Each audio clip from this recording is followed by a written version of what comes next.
Hello everybody.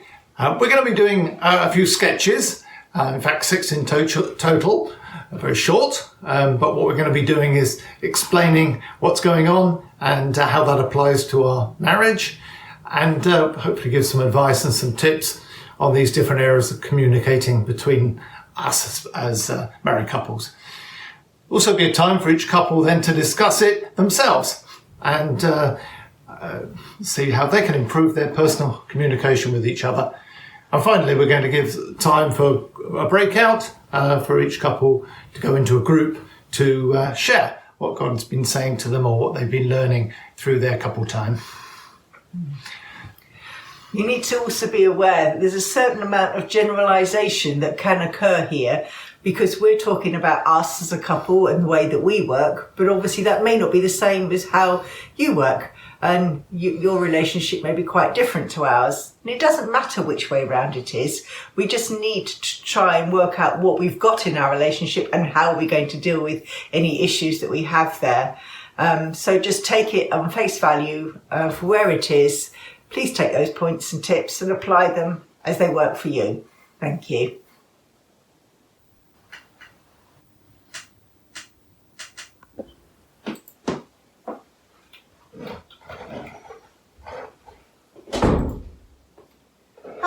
I'm home from the supermarket. Oh, good. You have a good time? Get lots of nice things, everything you wanted? I think so. I bought lots of food because we've got the kids coming home this weekend, haven't we? Oh, yes. Oh, my goodness, that will be expensive. Yeah, the bags are very heavy. Oh, good. Do you want a hand? Yes, please. Okay, well, I'm just doing the 2 to 1 accounts. I'm right in the middle of making them tally. I'll tell you what, why don't you leave the heavy bags in the boot and I'll collect them when I've finished this. Oh. Well, as you have just heard, I'm not really particularly good with hints, and hints don't always make it clear to me what I need to do. Lynn said, The bags are heavy. and yeah, the bags are heavy, and well, I could help and I will help. But what Lynn really wanted was something different. She wanted me to help now, and that wasn't what she said. She hinted that she wanted me to help, and I was ready to help at the convenient time. Other times she says to me, well, could you do something? And yes, I could. It's something that's within my capability. But again, don't know when she wants me to do it, and so I'll do it at a convenient time to me. And I know that she wants it done, but I can choose to do it at my convenience if I haven't heard a clear need for it to be done now. Sometimes Lynn says, I don't need your help. I can take care of it. But really what she wants me to understand is she definitely does want help, but she wants me to offer the help, not her to have to ask for it. We actually heard for a friend of ours, the wife had a 50th birthday, and on the 50th, just before the 50th birthday, her husband said to her, what would you like for your 50th birthday? And what she said to him is, well, just a card. I don't want to make a fuss of it. And he bought a card, and she was very upset. Because what she really wanted him to understand is she wanted a surprise birthday party. So she didn't want to know about it. She wanted him to think about it and do it and surprise her. But again, the hint wasn't enough for him to understand what was required. Trouble is, like many men, I'm not complicated. I'm not that subtle. Perhaps I should be, but I'm not. I'm happy to help and do things, very happy to do them. And if I know what's required and I know when it needs to be done, then that's clear for me, and I'll nearly always help. So I think what we learn from this is that women, particularly, need to make direct requests. I've always found it really hard to ask direct requests, because to me it just sounds rude. It sounds like I'm ordering Mike about. So I prefer to give the hints, like the bags are heavy, and imply things rather than saying something directly like, please come and get the shopping now. But to me that sounds like I'm ordering him around. But if I make the hints, Mike doesn't understand it. Well, I understand the bags are heavy now, because every time you come in, you say the bags are heavy. Yes, it's a bit of a joke now between us. So I come in and just shout, bags, heavy, and Mike knows to just drop everything and come. So this is now a family sort of joke, really. But yeah, but going back to it, we need to learn to be more direct about things. There's a book we read a long time ago called Men Are From Mars and Women From Venus. We're not advocating this book specifically because it's not a Christian book and a lot of the things in there we don't agree with. But one of the things that I found really beneficial was the word would. W-O-U-L-D. Would you go and whatever. To me, it still sounds like I'm ordering Mike around. But if I ask Mike, would you get the bags now?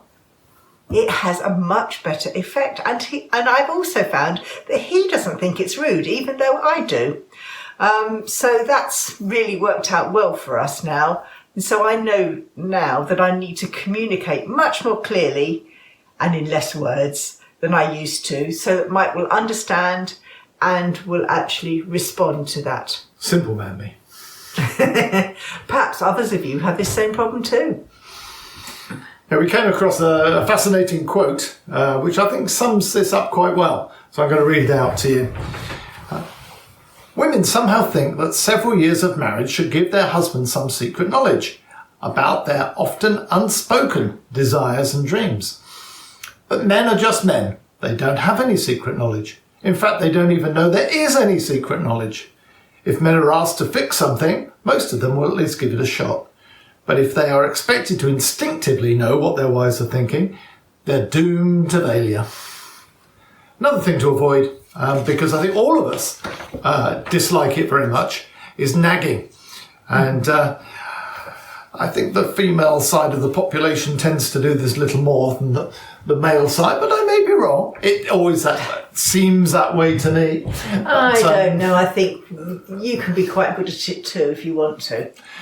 But nagging, whoever it's from, is really annoying and will often be counterproductive, because we tend to respond to nagging by attacking the nagging rather than discussing or looking at the main issue. Most of us, I believe, will respond to clear requests, whether it's to do something or help with something, because we want to help our spouse. We want to be a good husband or wife. So if we use direct communication, that will help us for the matter not to go on and on. Because if we use the word now or in the next hour or whenever it might be, then we're not going to, the other person will know quite clearly that we don't want it done sometime next week or next year even. So, of course, though, by asking directly, we've cracked that one, we ask directly, doesn't necessarily mean that's the golden bullet that I ask, Mike does. Sometimes we don't want to. Sometimes we don't think it's necessary. Sometimes we don't think it's the right thing to do. Yes. So don't think that if you actually ask directly like that, it's going to work necessarily every time. Sadly, it won't. But at least what it does do is make it quite clear what one of us wants to happen and when. And so that way we can discuss the issue and decide when and how and when and all the rest of it and who's going to do it. But we mustn't be afraid to ask. In fact, we know that our spouse wants the best for us, but they need to know what we want, just like our Father in heaven needs that. In John 16:24 it says, "Until now you have not asked for anything in my name. Ask and you will receive, and your joy will be complete." We're also told in God's words that we need to be clear and straightforward. In Matthew 5:37 it says, "Simply let your yes be yes and your no, no. Anything beyond this comes from the evil one."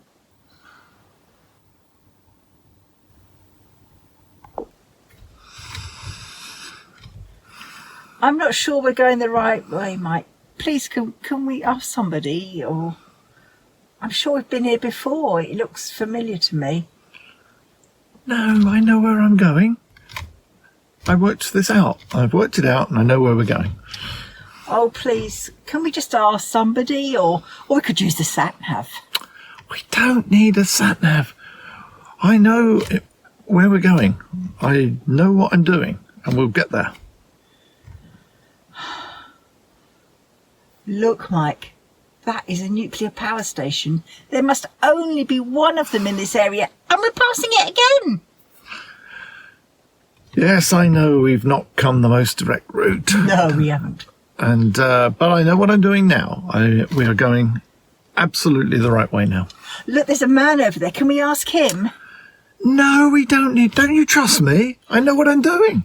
Of course I trust you. I know I get there safely, but I really would like to get there today. Well,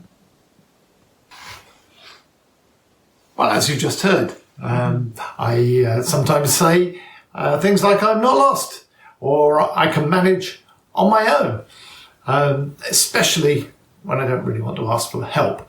Why don't I ask for help? I sometimes ask myself that, but I think maybe I'm not the only person, maybe us men particularly, we want to appear independent and self-sufficient, and that comes out in not wanting to ask for help. But on directions, that's one thing, isn't it? Because we can get over that quite quickly. It's not going to affect us very much. Small argument maybe, but that's it.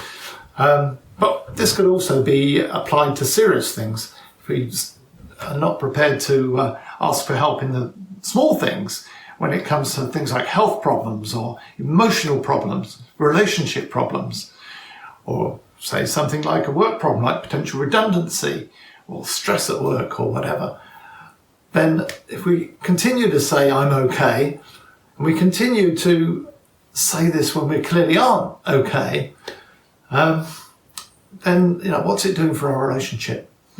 Sometimes we might have the feeling that ignorance is bliss. We don't really want to believe that we've got a really serious health problem, let's say, and we don't even want to share it because we want to we think it might go away, Yes. or go away overnight, so we sleep on it. Yes. Yeah, I mean, we find doing 2=1 that we often find that women see that there is a problem in the relationship and ask the man for them to be able to sort it out together, and the man doesn't see there's a problem and doesn't want to sort out that problem. Life moves on, things get worse, and then the man recognises the problem and then he wants to sort things out, by which time, sadly, the wife has often said, I think it's all too late now, we just need to separate. So it's really important that men identify these problems when they're smaller, because as we all know, smaller problems are much easier to deal with at the beginning rather than something that's much bigger. Well, we may feel that if we share our problem, it makes us feel vulnerable. Maybe that we'll be laughed at or rejected in some way. So we may have those feelings. It's not going to be true because our spouse wants to support us, but maybe our feelings are there anyway. Maybe we've had a bad experience in the past where we shared our need for help, and that's bringing a problem into our relationship. So why do we struggle asking for help? Or maybe it's pride. Maybe it's self-sufficiency. Maybe it's just a feeling we want to be independent and do things ourselves. Maybe we just want our spouse to think we're strong. For whatever reason, we need to change. Yes, I think we need to be aware of that when our spouse asks for help, that they are being serious about that, and to take that in the way that it is meant, and not to minimise it or to say, oh, you can deal with that, that's nothing big, or whatever it might be. So we do need to accept this help if we're there. We do all need to be helped in one way or another. We often have pride and we don't want to be helped, but actually we can't do everything all on our own. Revelation 3:17 says, You say, I am rich, I have acquired wealth and do not need a thing, but you do not realise that you are wretched, pitiful, poor, blind and naked. We're not saying that you are wretched, pitiful, poor, blind and naked, of course, but what we're saying, though, is that you don't realise that actually you do need help and you need your spouse to support you in that. if you think you can do everything on your own, you're going to hurt your relationship. Lots of spouses want to work together with the other one to help them, and we need to do that together. Often the women want to work with their husband to do that, to be involved and to know all the things that are concerning him. And we often want to share and communicate the things that concern us as well. God made us to be an intimate partner of our spouse. The Bible actually says that we become one flesh when we get married.